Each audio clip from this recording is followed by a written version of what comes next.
Hello friends. Indian economy, Indian financial system के कुछ और इम्पोर्टेंट क्वेश्चन आंसर्स को आज हम लोग डिस्कस करेंगे।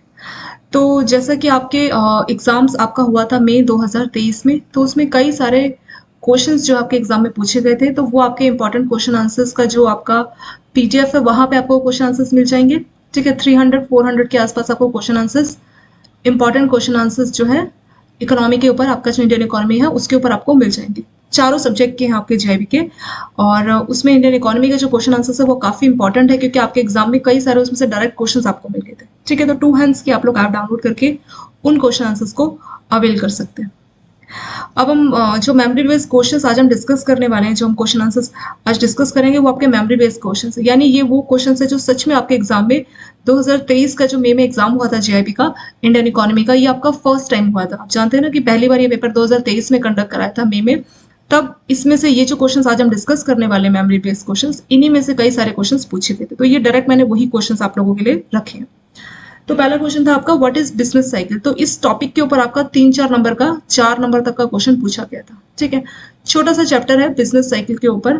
तो आप इंडियन इकोनॉमी का वो वीडियो भी देख सकते हैं, और बाकी चीजें तो आप लोगों को इस क्वेश्चन आंसर से भी आइडिया इसमें लग जाएगा। तो बिजनेस साइकिल देखिए क्या होता है। मतलब कोई भी बिजनेस जब चलता है ना, तो वो स्टेजेस से गुजरता है। ऐसा नहीं है कि बिजनेस की शुरुआत हुई और वो शुरुआत में ही बिल्कुल पीक पकड़ेगा, बहुत स्टार्टिंग में बहुत अच्छी सेल्स होने लगेगी। ऐसा किसी के साथ नहीं होता है। अभी के टाइम पे आप कि अगर आप कोई बड़ी बड़ी कंपनी का नाम ले लीजिए, टाटा बिरला, तो जरूरी नहीं है कि जब उन्होंने शुरुआत की थी बिजनेस की तो वो स्टार्टिंग से बहुत उनका बहुत अच्छा सेल्स था, बहुत अच्छा टर्नओवर था। ऐसा नहीं था। हर बिजनेस को अलग अलग, जैसे लोगों की लाइफ होती है ना, सुख दुख हर स्टेज से हमें गुजरना पड़ता है, सेम ऐसे बिजनेस के साथ भी होता है। ठीक है, तो बिजनेस की कैसी लाइफ साइकिल चलती है, तो बिजनेस का जो प्रॉफिट है, जो सेल्स है, वो किस तरीके से होकर गुजरती है। तो बिजनेस को स्टार्टिंग में खराब फेज देखना पड़ता है, धीरे धीरे उसका अच्छा टाइम आता है, और फिर उसका खराब टाइम आता है, और फिर उसका अच्छा टाइम आता है। ठीक है, तो प्रॉपर एक साइकिल यहाँ पे चलती रहती है। इसी को बिजनेस साइकिल का नाम दिया गया। बिजनेस साइकिल को 4 सीक्वेंसेस फेस करने पड़ते हैं। वो है आपका boom, recession, depression and recovery. तो कई बार एक नंबर का क्वेश्चन जो है इसी के ऊपर आ जाता है कि ये जो आपके 4 फेजेस है वो क्या है, उनका सीक्वेंस क्या है। तो पहला आता है बूम, फिर रिसेशन, फिर डिप्रेशन और फिर रिकवरी। रिकवरी के बाद फिर से बूम, रिसेशन, डिप्रेशन, रिकवरी। जैसे साइकिल चलती है ना, चलती रहती है, तो बिल्कुल ये भी वैसी साइकिल है जो कि चलता रहता है। तो इन चारों फेजेस के बारे में थोड़ा थोड़ा हम लोग देखेंगे। पहला आता है boom phase. During the boom phase production capacity is full. तो ये सबसे बेस्ट स्टेज होता है किसी भी बिजनेस का। ठीक है, तो इस टाइम पे सबसे ज्यादा वो चीजें प्रोड्यूस कर रहा होता है, and also product fetch and above normal price which give. तो जो नॉर्मल प्राइस है उससे ज्यादा रेट पे प्रोडक्ट बिकने लगता है इस स्टेज में, जिसकी वजह से कंपनी को बहुत अच्छा प्रॉफिट होता है। ठीक है, तो बूम स्टेज में कंपनी बहुत अच्छा प्रॉफिट अर्न करती है। बूम के बाद सेकेंड आता है recession. Once economy reach the peak. तो जैसे इकोनॉमी बिल्कुल पीक लेवल पे पहुंच गई है, शुरुआत इसकी पीक लेवल पे हो गई है, द कोर्स चेंज, टाइम बदल जाता है। Downward tendency is demand in demand is observe. तो जैसे एक बहुत ज्यादा डिमांड है हमारी किसी चीज की, तो हमेशा वो वैसी नहीं रहती है। ठीक है, तो एक डाउनवर्ड ट्रेंड देखने को मिलता है। बट द प्रोड्यूसर्स, जो सामान बना रहा है, जो कंपनी का मालिक है, who are not aware of this trend, उसको नहीं मालूम चला कि लोगों का ट्रेंड चेंज हो गया है। Go on producing. उसको मालूम है कि मेरा सामान बिक रहा था, बहुत महंगे रेट पे मैं बेच रहा था, आराम से बिक रहा था, तो वो बहुत ज्यादा बनाया जा रहा था सामान। ठीक है, उसने अपने प्रोडक्शन के ऊपर कोई कंट्रोल नहीं किया और सामान बनाता गया। इधर से लोन मिला, उधर से लोन मिला, हर जगह से पैसा इकट्ठा करके वो चीजें प्रोड्यूस करता गया। Supply now exit demand. अब क्या हो गया, सप्लाई ज्यादा है, डिमांड से ज्यादा क्या हो गई, सप्लाई हो गई। यानी उसका सामान ज्यादा सप्लाई हो रहा है, लेकिन उसकी डिमांड करने वाले लोग कम है। Now producer come to notice. अब उसको पता लगा, अब उसने नोटिस किया that stocks are piling up, कि जो भी उसने सामान बनाया वो, क्योंकि बिक नहीं रहा तो सामान कहाँ, इधर उधर तो नहीं फेंक सकते, वो आपकी फैक्ट्री में ही जमा हो रहा है। तो अब उसने नोटिस करना शुरू किया, जब उसने देखा कि जो फैक्ट्री है वहां पे बहुत ज्यादा मेरा सामान पाइलअप हो गया है। They are compelled to give up future investment plan. तो फ्यूचर में उन्होंने सोचा था कि एक नई मशीन खरीदेंगे, ये खरीदेंगे और हम प्रोड्यूस करेंगे, तो उस प्लान को इन्होंने थोड़ा पोस्टपोन कर दिया, इस प्लान को गिव अप कर दिया, यानी अभी इस प्लान को छोड़ दिया। ये हो गया हमारा रिसेशन का बात। रिसेशन से अगला स्टेज कौन सा है, वो है हमारा डिप्रेशन। ये थर्ड स्टेज है। इसमें क्या होता है, under employment of both man and materials is. तो इस फेज की क्या खास बात है कि जो मैन और मटेरियल है, मतलब जो लोग काम कर रहे हैं स्टाफ, और जो मटेरियल है उसका अंडर एम्प्लॉयमेंट होता है। अंडर एम्प्लॉयमेंट मतलब जितने लोग हैं उनसे कम लोग जो है काम कर रहे हैं। General demand falls faster than production. तो डिमांड काफी ज्यादा कम होने लग जाती है as compare to production. Producers are compelled to sell their product at a price which not even cover the full cost. मान लीजिए कोई प्रोडक्ट उनको 10 रुपए में बिक रहा था, पहले तो जब उनकी बूम स्टेज थी तो वो 10 के प्रोडक्ट को 15 में भी बेच रहे थे, लेकिन अब इतना खराब टाइम आ गया है कि 10 की चीज को कोई 10 में भी नहीं खरीद रहा, तो आपको 8 रुपए में खरीदना जो है बेचना पड़ रहा है। Manufacturers of both capital goods and consumer goods are forced to reduce the volume of production, क्योंकि सामान सस्ते में बिक रहा है, उसकी कॉस्ट जो लागत है वो भी रिकवर नहीं हो पा रही, तो जो मैन्युफैक्चर है उन्होंने गुड्स बनाने कम कर दी। ऐसे कॉन्सिक्वेंसेज वर्कर्स आर, अब गुड्स बन नहीं रहे, सामान बन नहीं रहा, तो वर्कर्स क्या करेंगे? पहले वर्कर्स को इसीलिए रखा था ना स्टाफ को कि वो बनाएंगे, सामान बनाएंगे, अब है ही नहीं, सामान बन नहीं रहा इतना, तो वर्कर्स को बाहर फेंक दिया जाएगा। The remaining workers are poorly paid, और जो रह जाएगा उनको बोला जाएगा कि तुम्हारे को 50% सैलरी पे होगी, क्योंकि कंपनी बहुत घाटे में चल रही है। बहुत से आप लोगों ने इधर उधर मूवीज में भी देखा होगा ना कि घाटे में है, अभी बहुत से लोगों को निकाल रहे हैं, बचे हुए लोगों को जो है बहुत सस्ता आधा पेमेंट दे रहे हैं। कोविड के टाइम पे भी तो बहुत से कंपनीज की ऐसी हालत हुई थी ना, कोरोना के टाइम पे आधे लोगों को निकाल दिया, जो लोग थे उनको 50% 60% इस तरह से पेमेंट की जा रही थी, तो वो था आपका डिप्रेशन स्टेज। लास्ट आता आपका recovery. Depression phase does not continue indefinite, ऐसा नहीं कि डिप्रेशन हमेशा तक रहेगा, ये स्टेज हमेशा इंडेफिनिटली नहीं जाता है।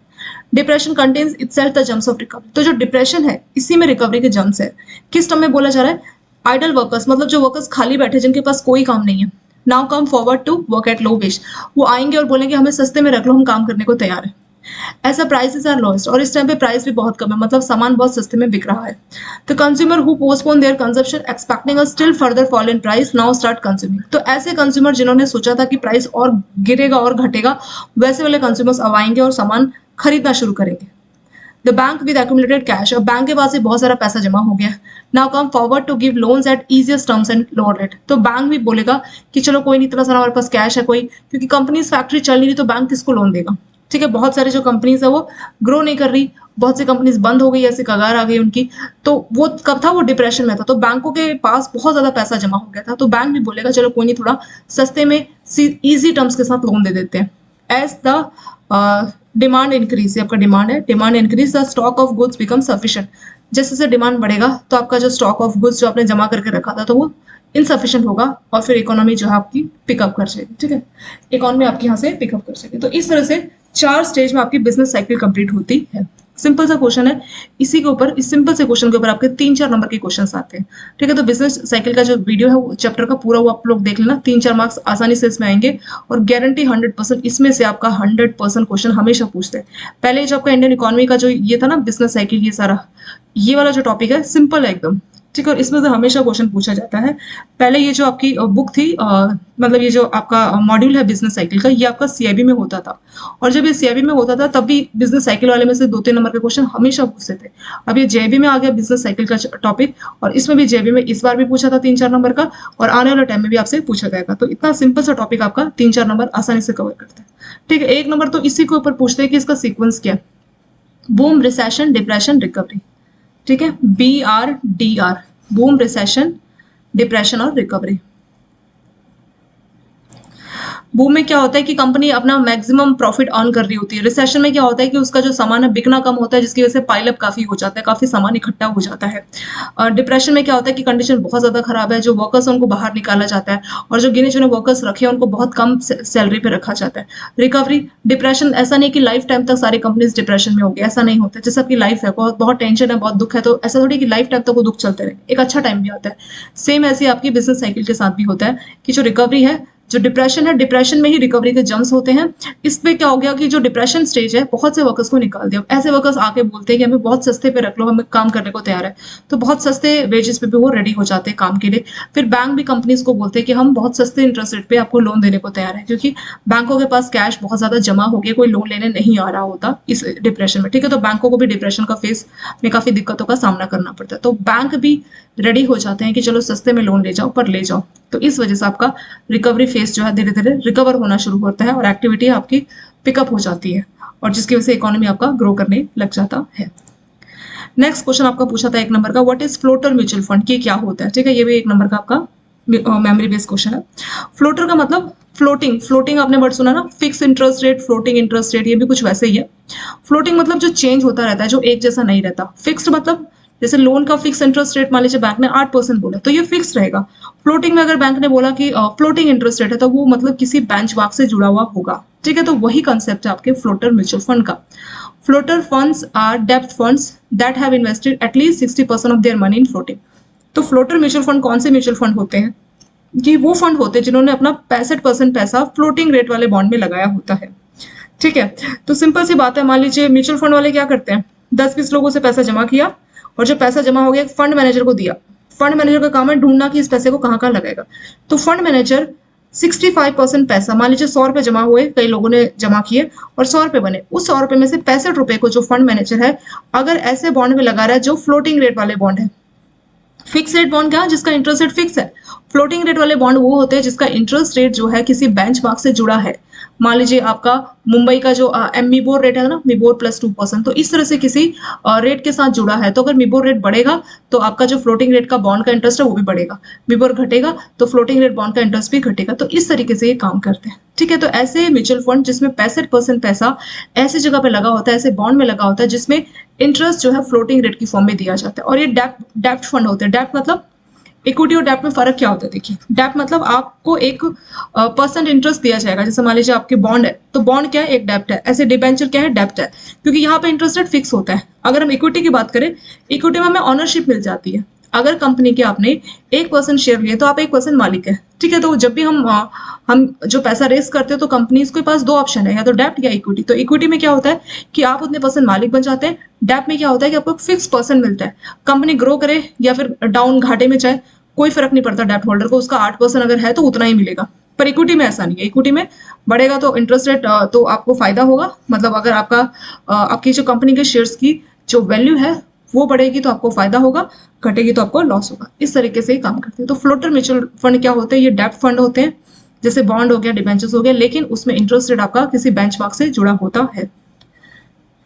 और तो इसमें ये जो बॉन्ड होते हैं इसमें इंटरेस्ट रेट चेंज होगा जैसे जैसे इकोनॉमी चेंज होगी। जैसे आपका मिबोर हो गया, लिबोर हो गया, तो इसका ये रेट कैसे चेंज होते हैं, ये जैसे आपका 3 मंथ का रेपो रेट हो गया, तो इस तरह से जो इकोनॉमी चेंज होगी उसके हिसाब से आपका इंटरेस्ट रेट चेंज होता है उस म्यूचुअल फंड में। उसी को बोला जाता है फ्लोटर रेट म्यूचुअल फंड।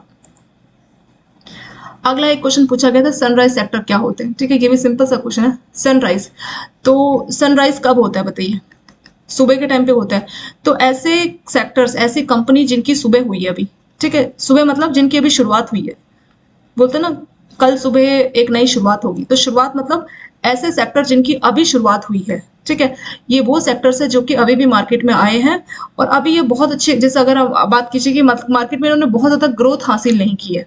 ठीक है, तो उस तरह के सेक्टर को सनराइज सेक्टर बोलते हैं। यहाँ पे नीचे एग्जांपल भी दिया हुआ है, देखिए, अ sunrise sector is the one that is still in infancy. Infant बोलते हैं बच्चे को। ठीक है, तो ये ऐसे सेक्टर है जो भी बच्चे वाली स्टेज में, मतलब छोटी स्टेज में, but has a potential for significant growth. अभी छोटी स्टेज में, इसका ये मतलब नहीं कि आगे हमेशा छोटे रहेंगे, ये ग्रो करेंगे। तो बहुत चांस है कि ये सेक्टर मार्केट में बहुत ग्रो करेंगे।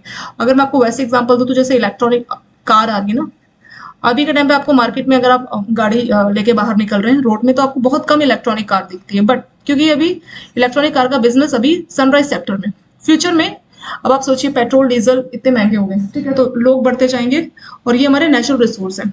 नेचुरल रिसोर्स तो नहीं बढ़ेंगे तो फ्यूचर में ये इलेक्ट्रॉनिक कार और आपके रिन्यूएबल एनर्जी, इनका बहुत ज्यादा स्कोप होगा। ठीक है, तो ये सारे सनराइज सेक्टर, मतलब अभी तो इनकी ज्यादा डिमांड नहीं है, अभी ये शुरुआती स्टेज में, पर भविष्य इनका बहुत सुनहरा है। तो उस तरह के सेक्टर को सनराइज सेक्टर बोला जाता है। ठीक है, जिनके ग्रोथ का बहुत चांस है। The sector is characterize by a strong growth rate, तो ये बहुत ज्यादा ग्रो करेंगे। A high degree of innovation, इसमें काफी अच्छा इनोवेशन देखने को मिलेगा। And high level of public awareness, लोगों को इसके बारे में मालूम होगा। With investor attracted its long term growth, तो जिसकी भी डिमांड होती है उसका रेट बढ़ता है, और जिसका रेट बढ़ता है तो इन्वेस्टर्स इंटरेस्ट लेने लगते हैं उसमें इन्वेस्ट करने के लिए। ठीक है, इससे क्या होगा, जो अगर सनराइज सेक्टर ग्रो करते हैं तो उससे हमारी जॉब्स क्रिएट होंगी, बिजनेस ग्रोथ होगा फ्यूचर में। ठीक है, अभी नहीं, फ्यूचर में। इसके एग्जांपल भी दिए, जैसे ग्रीन एनर्जी। ग्रीन एनर्जी से आपका सोलर एनर्जी हो गया, विंड एनर्जी, ये सारा कुछ जिसके लिए नेचर को हार्म ना पहुंचे, तो वो सब ग्रीन एनर्जी में आएगा। फिनटेक कंपनीज जैसा आपका फोन पे, पेटीएम, ये सब हो गया। IT companies, electronic, pharmaceuticals, automobiles, health care, infrastructure sector, retail sector, processing plants. ठीक है, तो ये सारे सनराइज सेक्टर के एग्जांपल भी यहाँ पे दिए। ठीक है, तो सनराइज मतलब ऐसे सेक्टर जो अभी भी इन्फेंट स्टेज में है, अभी छोटे स्टेज में है, वो अभी ज्यादा ग्रो नहीं हुए, बट इनका भविष्य बहुत सुंदर है, भविष्य में ये बहुत आगे तक जाएंगे। तो उस तरह के सेक्टर को सनराइज सेक्टर बोला जाता है। यहाँ पे इन्होंने इलेक्ट्रॉनिक कार को नहीं लिखा, वो भी आपका इसी में है, वो वैसे ग्रीन एनर्जी का ही पार्ट हो जाएगा। ठीक है, fintech, information technology, pharmaceuticals, electronic, automobiles, health care, ये सारे हमारे एग्जांपल्स हैं सनराइज सेक्टर के। नेक्स्ट क्वेश्चन था आपका फैक्टरिंग। फैक्टरिंग के ऊपर आपका 2-3 नंबर का क्वेश्चन पूछा था, बहुत सिंपल सा टॉपिक है, ये वाला क्वेश्चन भी आपके एग्जाम में पूछा गया था। तो फैक्टरिंग का क्या मतलब होता है? देखिए, फैक्टरिंग का मतलब है कि जैसे मान लीजिए कोई कस्टमर है, ठीक है, कस्टमर ने क्या किया, गुड्स, किसी कस्टमर की फैक्ट्री मान लीजिए, उसने क्या किया, अपनी फैक्ट्री से गुड्स बनाए और गुड्स बना के किसी को उसने, जो सप्लायर है जिसने उससे गुड्स खरीदे हैं, उसने उसको उधार में, मतलब क्रेडिट में गुड्स बेच दिए, ठीक है। तो जब आप, जैसे दुकानदार से आप कोई सामान उधार में लेते हो तो दुकानदार आपको एक रिसिप्ट देता है, एक रसीद अपने डायरी में लिख लेता है कि आपने उससे इतने का सामान, इतना ग्रोसरी का सामान, राशन जो उधार में खरीदा है। तो सेम ऐसी जो कंपनी है, इनके पास भी एक रिसिप्ट मिल जाती है जिसको हम लोग रिसीवल बोलते हैं। रिसीवल पे लिखा होता है कि आपने मान लीजिए 1000 गुड्स बेचे हैं उधार पे, तो उस रिसिप्ट पे लिखा होगा रिसीवल पे कि 1000 गुड्स, मान लीजिए उसकी वैल्यू है 10,000 रुपए, एग्जाम्पल के लिए 1000 गुड्स जिसका वैल्यू है 10,000 रुपए, उतने गुड्स जो है आपने उधार में दिए किसको, मान लीजिए इस कंपनी के मालिक का नाम था ए और उसने किसी दूसरे को दिया, उसका नाम है बी, तो ए ने बी को दिया, तो ये रिसिप्ट किसके पास आ जाएगी, ये ए के पास आ जाएगी, यानी जो गुड्स, जो जिसने गुड्स बनाए हैं, जिसने प्रोड्यूस किया, उसके पास से रिसिप्ट आएगी।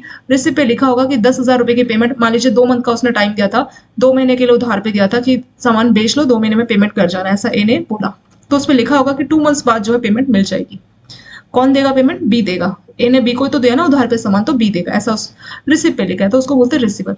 अब मान लीजिए ए के पास नया ऑर्डर आ गया, ए की तो फैक्ट्री है, वो 2 महीने ऐसे हाथ पे हाथ धर के नहीं बैठेगा, वो क्या करेगा, ए वेट करेगा कोई नया ऑर्डर मिला, और ए को सच में एक अच्छा सा ऑर्डर मिल गया, बट उसको फिर रॉ मटेरियल खरीदना है, गुड्स बनाने, तो उसको पैसा चाहिए। अब ए के पास तो पैसा नहीं, उसका पैसा तो 2 महीने के लिए अटक गया बी के पास, ठीक है। तो उस केस में ए क्या करेगा, इस रिसीवल को लेके जाएगा बैंक के पास, दिखाएगा बैंक के स्टाफ को, देखिए ये मेरे पास एक रिसिप्ट है, एक रिसीवल है, इसके बदले में मुझे आप क्या कर दीजिए, थोड़ा रिसीवर के बदले मुझे थोड़ा कैश दे दीजिए, मुझे पैसा दे दीजिए। तो बैंक चेक करेगा, ये रिसीवर्स है, इतना सामान गया है, चेक करेगा कि जेन्यून है या नहीं है, ठीक है।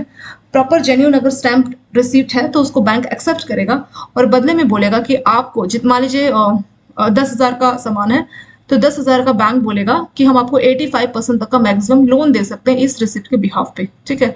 तो 10,000 का 85% हो गया 8500, तो इतने रुपए तक का लोन जो है बैंक कस्टमर को देगा। और जब टाइम आएगा कितना, 2 महीने बाद, तो 2 महीने बाद बैंक जाके सीधे बी से पैसा कलेक्ट करेगा और बाकी का जो पैसा बचा, 10,000 थे ना, तो 10,000 में से 8500 तो स्टार्टिंग में दे दिया, बाकी का जो 1500 बचा, जब पेमेंट आ जाएगी 2 महीने बाद, तब जो है बैंक इस ए को बी से पैसा कलेक्ट करके 1500 बाद में देगा। इस सर्विस के बदले बैंक अपना इंटरेस्ट रेट लगाएगा, ठीक है, जो 8500 दिया उसका इंटरेस्ट रेट बैंक चार्ज करेगा कस्टमर से, प्लस ये जो बैंक सर्विस दे रहा है उसका अपना सर्विस चार्ज कस्टमर से लेगा। इसी को बोलते हैं फैक्टरिंग, ठीक है। ऐसे एक होता है फोरफिटिंग। फोरफिटिंग में क्या होता है कि पूरा 100% जो है फाइनेंस हो जाता है। ज्यादातर जो एक्सपोर्ट होता है ना, एक्सपोर्ट मतलब इंडिया से बाहर आप कोई सामान बेच रहे हैं, बदले में आपको रिसिप्ट मिल गया, तो रिसिप्ट के लिए आप क्या कर सकते हैं, फोरफिटिंग करा सकते हैं। तो फोरफिटिंग का एक्जिम जो बैंक है इंडिया में, एक्जिम बैंक, ये फोरफिटिंग करता है एक्सपोर्टर्स के लिए, जो इंडिया के एक्सपोर्ट कस्टमर्स है जो सामान बना के बाहर बेचते हैं, तो उनके पास उधार के लिए रिसिप्ट मिल गई, तो उस रिसिप्ट को 100% फाइनेंस करते हैं कौन, आपके एक्जिम बैंक, ठीक है, एक्जिम बैंक या कोई और बैंक, तो उसको बोला जाता है फोरफिटिंग। तो 2 टर्म से यहाँ पे फैक्टरिंग, फोरफिटिंग। क्वेश्चन जो 2-3 नंबर के पूछे गए थे वो आपका फैक्टरिंग में से पूछा गया था, फोरफिटिंग में से नहीं पूछा गया था, ठीक है। बट आपके ये दोनों सेम टाइप के टॉपिक है, तो इस बार आपका शायद फोरफिटिंग में से पूछ सकते हैं। फैक्टरिंग में 85% तक का जो पैसा होता है फाइनेंस होता है, और फोरफिटिंग में 100%। तो अगर मान लीजिए ये फैक्टरिंग के बदले फोरफिटिंग वाला अरेंजमेंट होता तो बैंक उसको जो 10,000 है पूरा 10,000 देता, बट क्योंकि ये फैक्टरिंग है तो बैंक मैक्सिमम 85% पे कर सकता है, जो कि 8500 यहाँ पे आ जाएगा। तो वो यहाँ पे लिखा है कि फैक्टरिंग ऐसी सर्विसेज है जो कि कंसर्न है फाइनेंसिंग, मतलब इसमें पैसा दिया जा रहा है, एंड कलेक्शन ऑफ अकाउंट रिसीवल को कलेक्ट कर रहा है कौन, बैंक कलेक्ट कर रहा है। In domestic and international trade, domestic मतलब दोनों बायर सेलर इंडिया में है, इंटरनेशनल मतलब एक इंडिया में एक बाहर है, ठीक है, तो दोनों ही जगह पे आपकी फैक्टरिंग चलती है। It is continuous arrangement in which receivable credit out of sales of goods और services are sold to agency. तो इसमें जो आपके पास रिसीवल है वही कागज का टुकड़ा जिसमें लिखा है कि 2 महीने बाद इतना पैसा आपको मिलेगा, तो उस रिसीवल को, वो रिसीवल आपको कैसे मिला, आपने गुड्स से सर्विसेज बेची तभी तो आपको मिला ना, क्योंकि आपने उधार में जो सामान दिया उसके बदले में आपको रिसीवल मिला, तो उस रिसीवल्स को आप किसी एजेंसी को बेच सकते हैं जिसको हम लोग बोलते हैं फैक्टर। बहुत सारे बैंक अपनी सब्सिडी ओपन कर रहे हैं जो कि फैक्टरिंग की सर्विसेज दे रही है, इसी को फैक्टरिंग बोलते हैं।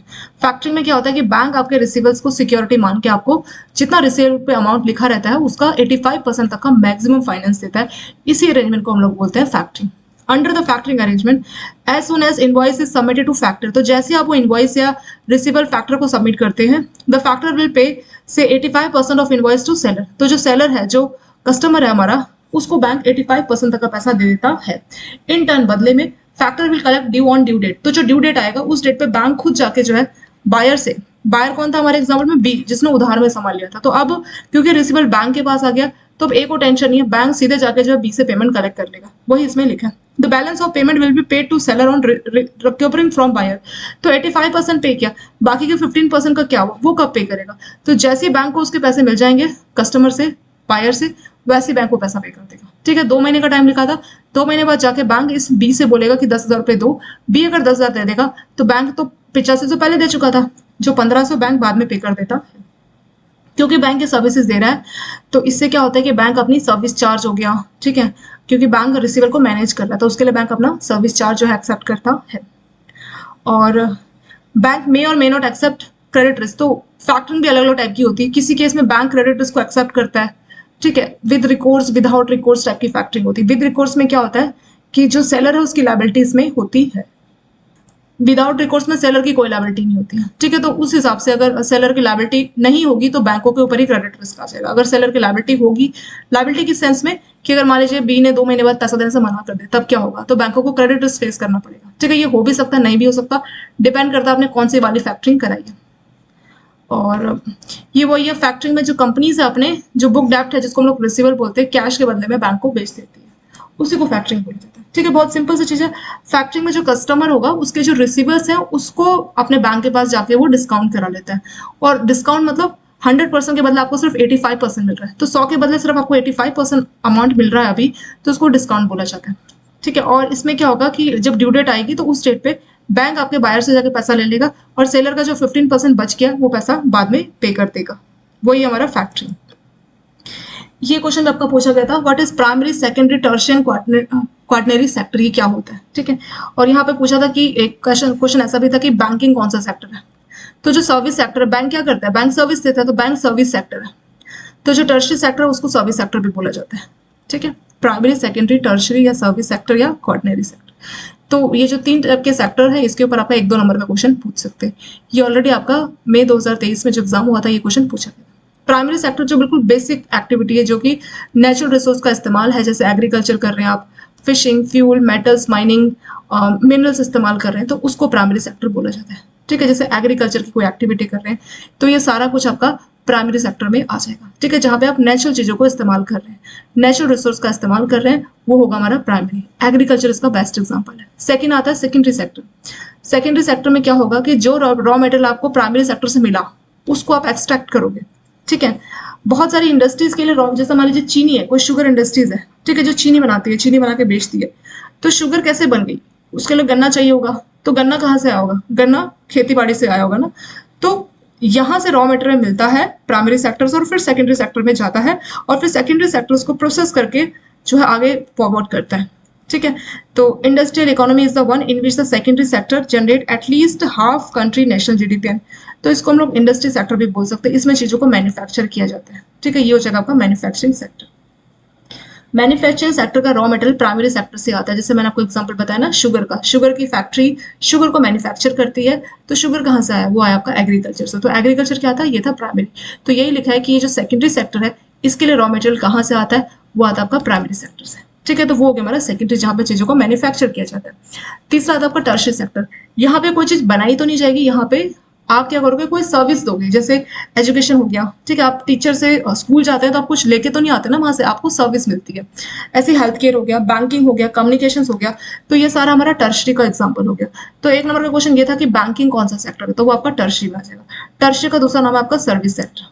लास्ट आता है आपका क्वाटरनरी सेक्टर। ये क्या होता है, इसको नॉलेज सेक्टर बोलते हैं। ठीक है, this include activities such as teaching, research, development. तो जैसे आप टीचिंग की कोई एक्टिविटी हो रही है, कहीं पे रिसर्च हो रहा है, डेवलपमेंट हो रहा है, तो उस तरह के सेक्टर को क्वाटरनरी सेक्टर बोला जाएगा। तो इसका दूसरा नाम है नॉलेज सेक्टर।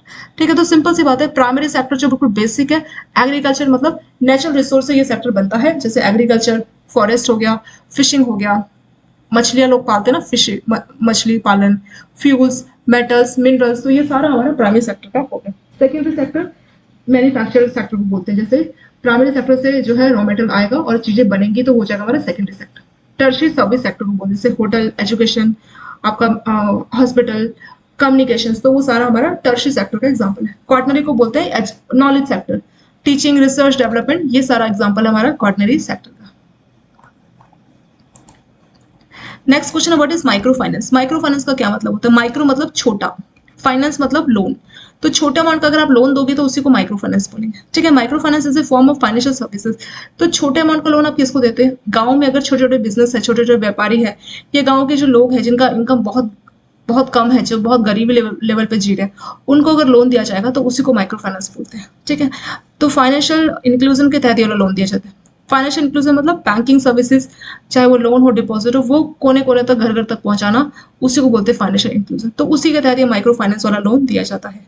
माइक्रो फाइनेंस क्या होता है? जिसमें लोन दिया जाता है किसको? पुअर और लो हाउस होल्ड, जो कम इनकम के जो लोग हैं, उनको ये वाला लोन दिया जाता है। It is economical tool design to promote financial inclusion. तो इससे क्या होगा? फाइनेंशियल इंक्लूजन होगा। फाइनेंशियल इंक्लूजन मतलब गांव के कोने कोने में जिनकी कोई मदद नहीं करता लोन से, वैसे लोगों को लोन दिया जाता है। Which enable the poor and low income household to come out of property poverty. तो इससे क्या होगा कि जो गरीब लोग हैं, जो बहुत गरीबी में जी रहे हैं, तो वो गरीबी से बाहर आ जाएंगे। इंक्रीज देयर इनकम लेवल, तो उनका जो इनकम लेवल है वो भी बढ़ता है। And improve their overall living standard, तो उनका लिविंग स्टैंडर्ड भी काफी इंप्रूव हो जाता है। Micro finance consist of micro saving, micro credit, micro insurance and micro pension. तो इसमें कई सारे एग्जांपल है। माइक्रो सेविंग मतलब थोड़ा थोड़ा अमाउंट को अगर आप बैंक में डिपॉजिट करें तो माइक्रो सेविंग होगा। माइक्रो क्रेडिट छोटे अमाउंट का लोन, इसमें जनरली 3 लाख तक का लोन होता है। माइक्रो इंश्योरेंस मतलब छोटे अमाउंट का इंश्योरेंस आप दे रहे हैं। माइक्रो पेंशन मतलब थोड़े अमाउंट की पेंशन दी जा रही है। तो ये सारे हमारे माइक्रो फाइनेंस के यहाँ पे एग्जाम्पल इसमें हो गए। अगला what is micro finance loan. तो वही आपका जो क्रेडिट था ना, माइक्रो क्रेडिट, ये उसी में आ जाएगा। Micro finance loan is a loan, it is defined as a collateral free loan given to house hold having net house hold income up to 3 lakhs। तो जिनकी सालाना इनकम 3 लाख तक की होती है, ठीक है, उनको ये वाला लोन दिया जाता है माइक्रो फाइनेंस। इसके लिए कोई भी कोलेटरल सिक्योरिटी ये सब देने का जरूरत नहीं है। For this purpose house hold shall mean an individual family husband. तो इसमें एक फैमिली को एक लोन दिया जाएगा और उस एक फैमिली में आपके हस्बैंड, वाइफ और अनमेरिड चिल्ड्रन इसमें हो जाएंगे। All collateral free loan irrespective of end use and mode of application processing disbursement provide to loan. तो इसमें हर तरह का लोन दिया जाता है, ठीक है। इसमें किसी भी टाइप का कोलेटर नहीं लिया जाता और छोटे अमाउंट का ये लोन रहता है। और इसमें प्रोसेसिंग, डिस्बर्समेंट, ये सारा कुछ आपका या तो फिजिकल हो सकता है, मतलब डायरेक्टली, या फिर डिजिटल चैनल के थ्रू भी हो सकता है। और इसकी खास बात है कि ये लो इनकम ग्रुप को दिया जाता है, ठीक है, जिनकी सालाना इनकम 3 लाख है। तो सोचिए साल की इनकम 3 लाख है, तो ये इस कैटेगरी के लोगों को आप माइक्रो फाइनेंस लोन देंगे। फॉरेन एक्सचेंज इंडिया में कौन रेगुलेट करता है? तो ये क्वेश्चन भी आपको 1 नंबर का पूछा गया था। कौन से एक्ट के तहत रेगुलेट किया जाता है? तो जो फेमा एक्ट है 1999, उसके तहत आपके फॉरेन एक्सचेंज को इंडिया में रेगुलेट किया जाता है, ठीक है। तो क्वेश्चन में हो सकता है कि फेमा एक्ट 1999 या बाकी भी हो सकता है, लेकिन आपका जो आंसर है फॉरेन एक्सचेंज को इंडिया में कौन रेगुलेट करता है? जो फेमा एक्ट है 1999, 2000 से आपका लागू हो गया था। इसका जो एक्ट था, एक्ट 1999 का था, लेकिन इसको लागू कब से किया गया था? 2000 से किया था। कोई भी चीज बनती है ना, लागू होती है, तो पहले उसका एक्ट बनता है और फिर वो चीज बनती है।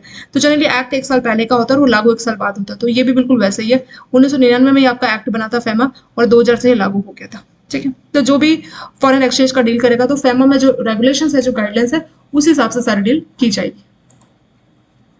What is venture capital? Venture capital क्या होता है? छोटा सा चैप्टर आपका वेंचर कैपिटल के ऊपर, इसी के ऊपर आपका ये क्वेश्चन पूछा गया था, ठीक है। तो ये जो वेंचर कैपिटल है, इस टॉपिक के ऊपर आपका 3 से 4 नंबर का क्वेश्चन आपका पूछा गया था, ठीक है। बहुत सिंपल सा टॉपिक है ये, और 3 से 4 नंबर के क्वेश्चन सिर्फ इस सिंपल से टॉपिक से आपके पूछे गए थे आपके मई 2023 में जो एग्जाम हुआ था आपका इंडियन इकोनॉमी का। तो वेंचर कैपिटल एक्जैक्टली क्या होता है और ये किस तरीके से काम करते हैं, ठीक है। तो वेंचर कैपिटल देखिए कि कैसे होता है। वीसी का मतलब ऐसे हो गया, जैसे मान लीजिए कोई नई स्टार्टअप है, ठीक है, नई स्टार्टअप खुली है, कोई कंपनी खुली है नई, और एक काम करते हैं, खाली स्लाइड लेके अच्छे से इसको देखते हैं, क्योंकि सिंपल सा टॉपिक और 3-4 नंबर कवर करेगा। तो इसका कंसेप्ट आपको मैं बताती हूँ कि वेंचर कैपिटल कैसे काम करता है, ठीक है। तो देखिए, कोई नई स्टार्टअप खुली है, एग्जाम्पल आप ही का ले लीजिए। मान लीजिए आपने कोई स्टार्टअप खोली है, ठीक है। तो वेंचर कैपिटल में आपने एक स्टार्टअप खोली है। अब आपके पास एक बहुत अच्छा आइडिया आया और आपने सोचा कि कोई स्टार्टअप करते हैं, कुछ स्टार्टअप शुरू करते हैं। तो आपके पास एक बहुत अच्छा आइडिया है, तो आइडिया को कन्वर्ट करना है रियलिटी में। तो उसके लिए क्या चाहिए होगा? उसके लिए चाहिए होगा पैसा, ठीक है। कोई भी बिजनेस खुला है तो उसके लिए पैसा चाहिए होता है, बिना पैसों के कोई भी बिजनेस नहीं आप खोल सकते, ठीक। तो एक आइडिया आपको आया, आपको लगता है कि हाँ ये आइडिया काफी अच्छा है, लेकिन आपको उसके लिए पैसे की जरूरत है। आप गए बैंक के पास, आपने बैंक से लोन मांगा कि मेरे पास ये आइडिया है और मैं चाहता हूँ कि मैं अपना छोटा सा स्टार्टअप खोलूँ, मुझे पैसा चाहिए। तो बैंक आपसे सबसे पहले ये पूछेगा कि कोई सिक्योरिटी दो, क्योंकि बैंक जनरली रिस्क लेना पसंद नहीं करते हैं। बैंकों को जहाँ पे लगता है रिस्क है तो वहां पे बैंक लोन ही नहीं देते, ठीक है। बहुत ज्यादा रिस्क बैंक नहीं उठाते। बैंक पहले आपसे कोलेटरल सिक्योरिटी की डिमांड करेगा और फिर बोलेगा कि कोई कोलेटरल सिक्योरिटी दो। अब मान लीजिए आपके पास कोई कोलेटरल सिक्योरिटी है ही नहीं, आपके पास कोई घर नहीं है और जिस घर में आप रह रहे हो वो भी किराए का घर है, तो कोई कोलेटरल सिक्योरिटी है ही नहीं। आपने बैंक से बोला कि मेरे पास तो कुछ नहीं है, मैं क्या दूं गिरवी के लिए, तो बैंक वैसे आपका लोन रिजेक्ट करते हैं। या आपका आइडिया बैंक को बहुत पसंद आ गया, बैंक को लगता है कि हाँ आप पक्का बहुत बड़े बिजनेसमैन बन सकते हो, आइडिया तो बहुत ही अच्छा आइडिया, तो स्टाफ को आपका आइडिया बहुत पसंद आया, बट उसने आपको क्या कंडीशन रखी, क्योंकि रिस्क है यहाँ पे, कुछ भी कोलेटरल नहीं है, रिस्क है, तो इंटरेस्ट रेट बहुत ज्यादा होगा। आम जनता से मान लीजिए 10% का इंटरेस्ट रेट लिया जाता है, क्योंकि आपने कोई भी कोलेटरल नहीं दिया तो आपको 20% का इंटरेस्ट रेट पे करना पड़ेगा। और ये कब से होगा, जैसे बैंक लोन डिस्पर्स करेगा, जैसे आप अपनी बिजनेस एक्टिविटी शुरू करोगे वैसे आपको ईएमआई पे करनी पड़ेगी। अब आप सोच रहे हैं कि मैंने तो अभी बिजनेस शुरू किया है और मैं क्या करूंगा कि जो रिस्क है मतलब 20% तक का जो मेरे को इंटरेस्ट है वो मेरे को पे करना पड़ेगा, तो ये आपके दिमाग में टेंशन आ गई। आपके किसी दोस्त ने आपको बताया कि एक काम करो, तुम वेंचर कैपिटल के पास अप्लाई कर दो। वेंचर कैपिटल एग्जैक्टली क्या होते हैं और ये बैंकों से डिफर कैसे होते हैं, तो देखिए वेंचर कैपिटल का काम क्या होता है, ये ऐसे ऐसे लोगों की मदद करते हैं, ऐसे स्टार्टअप की मदद करते हैं जो बिल्कुल अर्ली स्टेज ऑफ फाइनेंस में, अर्ली मतलब स्टार्टअप बिल्कुल शुरू हुआ है, स्टार्टअप को शुरू होने के लिए पैसा चाहिए, तो उसी के लिए वेंचर कैपिटल स्टार्टअप की मदद करते हैं। बदले में क्या लेते हैं, क्योंकि जब आपको कोई चीज कोई मदद कर रहा है तो बदले में कुछ ना कुछ तो एक्सेप्ट करेगा। तो वेंचर कैपिटल क्या एक्सपेक्ट करते हो स्टार्टअप से, मान लीजिए आपकी स्टार्टअप का नाम है एबीसी, ठीक है, आपने जो कंपनी खोली उसका नाम है एबीसी, तो ये आपसे बोल देंगे बदले में हमें शेयर दो, कितना शेयर, 20% तक के, 20% तक के शेयर आपकी कंपनी से लेते हैं।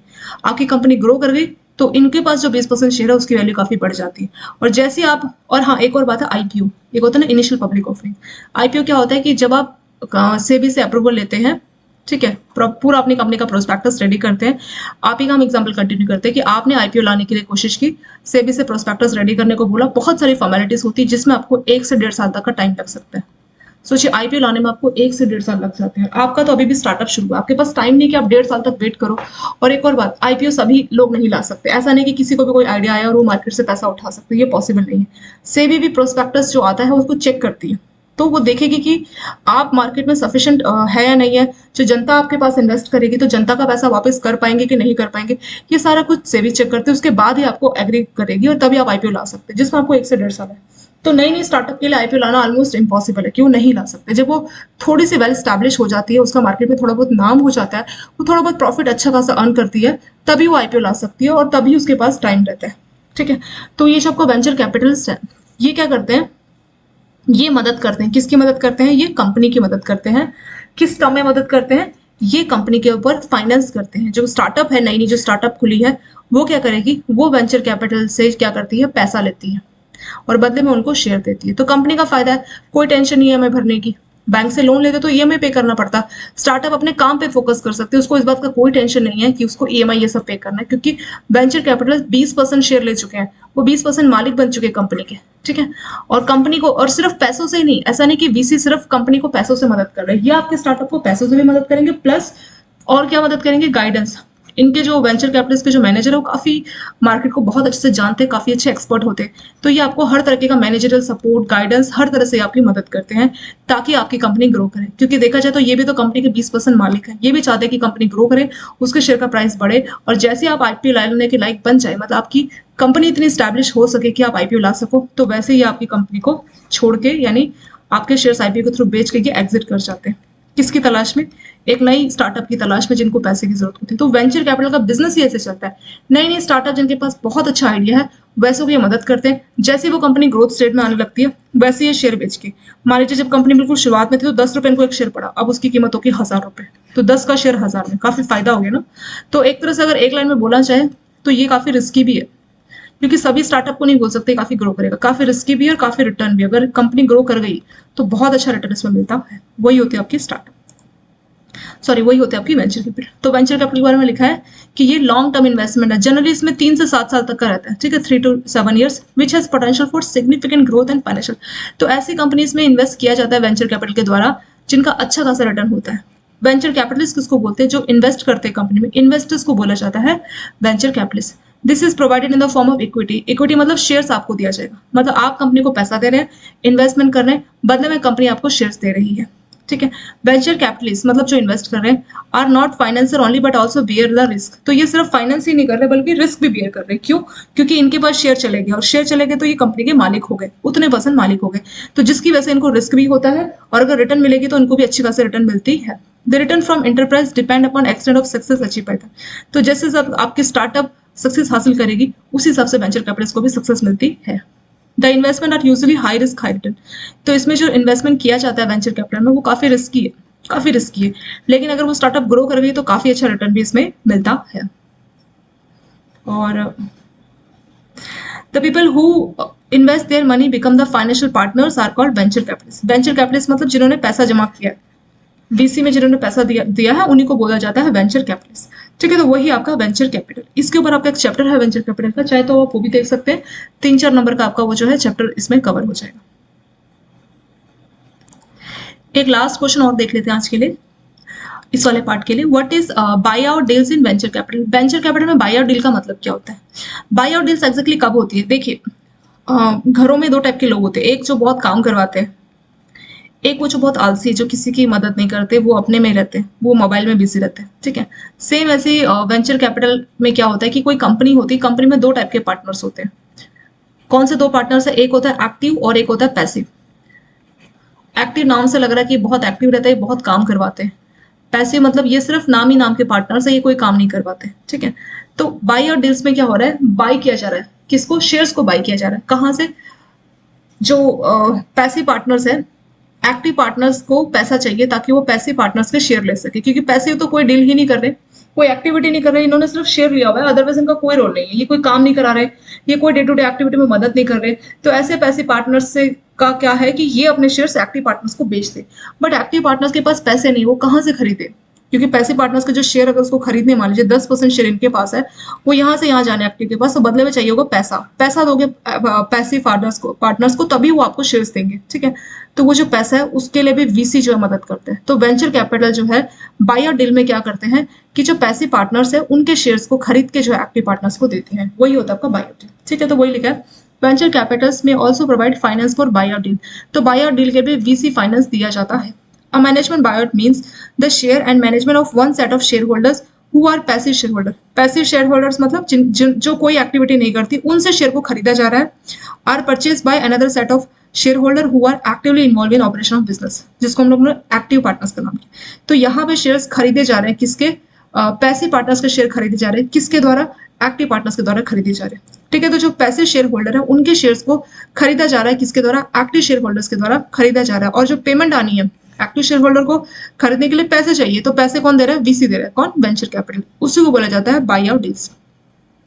The later group of share holders buy out the shares from inactive share holders. तो ऐसे शेयर होल्डर जो कोई काम नहीं कर रहे, उस तरह के शेयर होल्डर से एक्टिव शेयर होल्डर उनके शेयर को खरीद रहे, so that they derive the full benefit from the efforts made by them. तो ये इतनी मेहनत कर रहे हैं तो इनको पूरा फल मिलना चाहिए, वही चीज यहाँ पे लिखी है। टुवर्ड्स मैनेजिंग द एंटरप्राइज, तो ये बहुत ज्यादा एफर्ट्स लगा रहे एक्टिव वाले, इनको ये बेनिफिट मिलना चाहिए, पूरा बेनिफिट इनको मिलना चाहिए। पैसिव वाले सिर्फ नाम ही नाम के कुछ भी काम नहीं कर रहे, तो इसीलिए जो है ये जो आपके एक्टिव पार्टनर्स है, इनको जो है पैसिव पार्टनर्स के शेयर्स जो है एक्टिव पार्टनर्स इनसे खरीद लेते हैं। सच share holder may need funds for buying the shares and the venture capitalist provide them with such. तो वही लिखा है कि जो शेयर होल्डर है एक्टिव वाले, उनको पैसा चाहिए ताकि वो पैसिव के शेयर्स को खरीद सके। इनको पैसे से मदद कौन करता है? वीसी। वीसी बोलता है कोई बात नहीं, मैं आपको पैसा दूंगा और आप क्या कर लेना? पैसिव पार्टनर्स के शेयर को खरीद लेना। ठीक है, this form of finance is known as buy. इसी को बोलते हैं बाय, मतलब एक्टिव को पैसा दे रहा है वीसी, वीसी क्या कर रहा है? एक्टिव पार्टनर्स को पैसा दे रहा है। ठीक है, और एक्टिव पार्टनर्स उस पैसे से क्या कर रहे हैं? जो पैसिव पार्टनर्स है या पैसिव शेयर होल्डर है उनके शेयर्स को खरीद रहे हैं। बस इसी प्रोसेस को बोला जाता है बाय आउट फाइनेंस। ठीक है, तो वेंचर कैपिटल इसमें भी कंपनी की मदद करता है, ताकि जो एक्टिव शेयर होल्डर है, जो इतनी मेहनत कर रहे हैं, जो इतना डे टू डे एक्टिविटी में पूरा अपना जो है कंट्रीब्यूशन कर रहे हैं, तो इस तरह के जो शेयर होल्डर है उनको पूरा बेनिफिट मिले। तो उसी पर्पज के लिए वेंचर कैपिटलिस्ट उस तरह के एक्टिव पार्टनर्स को पैसा देते हैं, फाइनेंस देते हैं। तो वही होती है हमारी बाय आउट डील्स। इसके साथ ये वाला जो क्वेश्चन आंसर्स का पार्ट है इसको कंप्लीट करते हैं। और Indian economy, Indian financial system के कई सारे मैंने आपके लिए इंपॉर्टेंट क्वेश्चन आंसर्स बनाए हैं, उन वीडियोस को आप लोग देख लीजिए। और 400 के आसपास क्वेश्चन आंसर्स आपको 2 हैंड्स के यहाँ पे मिल जाएंगे। उसके लिए आपको कोई कोर्स नहीं परचेज करना, बस आप लोग 2 हैंड्स की ऐप डाउनलोड कर लीजिए। वहाँ पे आप इंडियन इकोनॉमी वाले सेक्शन में जाएंगे, वहाँ पे आपको पीडीएफ मिल जाएगी। ठीक है, जिसमें 400 के आसपास मोस्ट इंपॉर्टेंट क्वेश्चन है, उनको आप लोग गो थ्रू कर लीजिए। वो सबसे ज्यादा इंपॉर्टेंट क्वेश्चन है, उनको आपको जरूर करके जाना चाहिए एग्जाम के लिए, क्योंकि भी टाइम नहीं, आप इतनी सारी वीडियोस देख सके, तो एटलीस्ट वो इंपॉर्टेंट क्वेश्चन आंसर्स को आप देख लीजिए। और जो वीडियोस है इंपॉर्टेंट क्वेश्चन आंसर्स की, उनको भी आप लोग अच्छे से देख लीजिए। इसके साथ ये जो आपका इंपॉर्टेंट क्वेश्चन आंसर का पार्ट है यहाँ पे आपका कंप्लीट हो गया। वीडियो अगर आप लोगों को अच्छी लगे तो वीडियो को लाइक, सब्सक्राइब, शेयर जरूर करें। Thank you so much for watching this video.